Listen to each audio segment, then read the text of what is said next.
Hello everyone, welcome to Zoho Books for Beginners. In this video, I will show you how to create new items step by step in Zoho Books.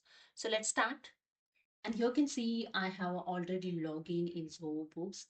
To create item, go to the left hand side, you can see the all option. Then click on the second option, items, then click on the items, and here you can see the all item list is displayed. Then go to the right hand side and click on the new option to create new item. You can see in new item, the first option is type. If you are selling the goods, then select the goods option. If you are selling the service, then select the service option. So here I'm going to sell goods. So I'm select here the goods option. Then enter the name of goods. So I open my notepad and here I copy my goods name and paste here. Next is a unit. Okay. The item will be measured in the terms of this unit, example, kg or dozen. I just click on this drop down arrow and select here the piece. And as I mentioned here in my notepad also, units is a piece. Okay. See here. Okay. After that, enter the selling information and purchase information. Selling price, just keep cursor on this name, the rate at which you are going to sell this item, the messages pop up. So, and here in cost price, the rate at which you purchase this item. So I purchased this item in 500 and I'm going to sell this item 750. Okay. Accounts, the all sales transaction for this item will be tracked under this account. So here default select the sales. I just drop down arrow and you can check other accounts also. So I select here the sales. Okay. So I'm going to sell this product. So I select the sell. Purchase information accounts. The all purchase transaction for this item will be tracked under this account. Cost of goods sold is a default selected. If you want to select any other account, just click on this drop down arrow and you can select the other account also. What is the cost of goods sold? So I just open my notepad and here I mentioned what is the cost of goods sold. Cost of goods sold means the total cost your business paying to the produce or purchase the products that you sell. Okay, the purchase cost of your product. Okay, then enter the description. Again, I open my notepad and just copy this description of my products. Okay, and paste here. And you can select here the preferred vendor also. I just click on this drop down arrow. And here is a no any vendor list is updated in my account. So I just select this one. And you can see the sum option is a red font color here showing. It means is a compulsory field it. Okay. And other is a optionable. Okay. And here one note here mentioned, do you want to keep track of this item? Enable the inventory to view its stock based on the sales and purchase standards. You record for it, go to the setting, then preference, then item, and enable the inventory. Okay. You can enable the inventory to track these records of item. Okay, after that, click on the save and that's it. Here you can see the item has been added. And here you can see your items preview here showing the wireless mouse. There are three tab, overview, transaction and history. Okay. And if you want to edit these items again, just click on this pencil icon right hand side. Click on this and here you can edit it and again you can save it.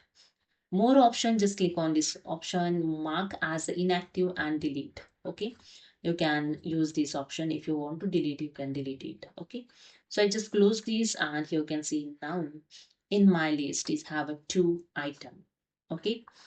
So here you can see the right hand side, there are three dots for more action. Just click on this. And the first is a sort by. You can sort by name, purchase rate, last modified time and create time. So I sort by name. I just click on the name and here you see the item is sort by name. First is mobile, then wireless mouse. I just click on this more action again. And the second is imports items. If you want to import items, so you can see here there are some options available to import it. Choose the file and maximum file size is 25 MB. File format CSV, TSV and XLS.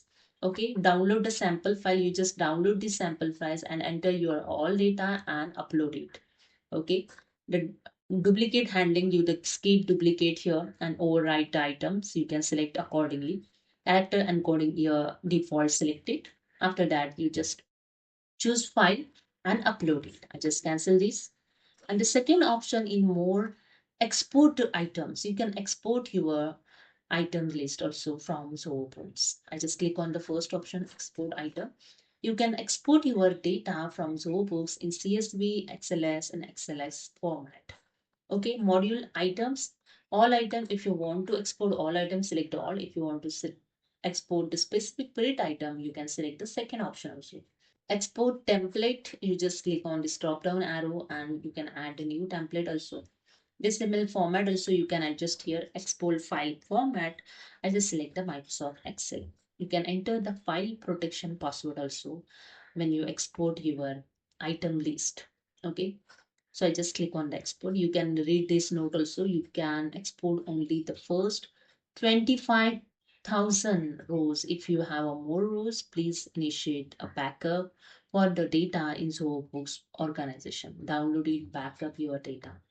Okay, so I export it and that's it. Here you can see my Excel file is downloaded. I just double click to open here and you can see your item list here showing. You can see all details of your item list. So this is a way you can export your item list also. Again, click on the more action. Then here the refresh list and the receipt column bit are so available. So I refresh list. Your list will refresh if you add so many items and it's not showing all quickly, then you can just refresh. It will again sync all details. Okay. And here you can see the active item. I just click on this drop down arrow and there are some other options also available. Inactive items, okay. Sales items, okay. Purchase and services, okay. Services specifically you can filter here and so CRM, okay. And here you can see one option. Just click on this line, okay.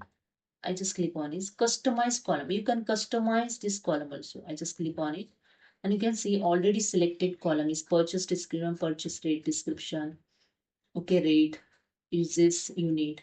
You can add here account name also, okay, and click on save and that's it. I'll show you here.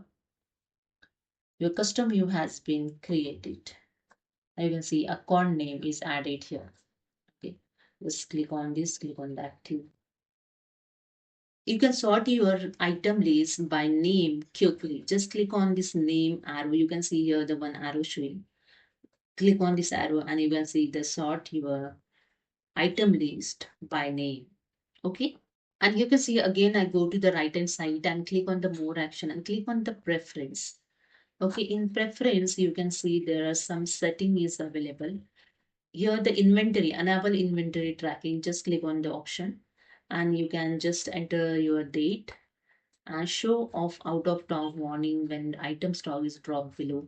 Yes, notify me if the items quantity reach the reorder points. Just click on it. If you want to notify by email, you just select your email address. Okay. Then here enable price list. Price list enable you to customize the rates of the item in your sales and purchase transaction. If you want to enable, just click on this. Enable announced item search. Allow the duplicate items names. If you want to allow, just click on it. Set the decimal rate for your item quantity also. Click on this drop down. If you want to set the decimal 0, you just select the 0. After that, save the all the setting here. Just click on the save option. And that's it. Your setting will save. Okay. Price list has been disabled for your account. Please upgrade your plan. Okay. This plan is not upgraded. So I just deselect this and click on the save now and it's done. I just close it and again I close this setting and that's it. So hope you understood. If you like this video, please subscribe. Thank you so much.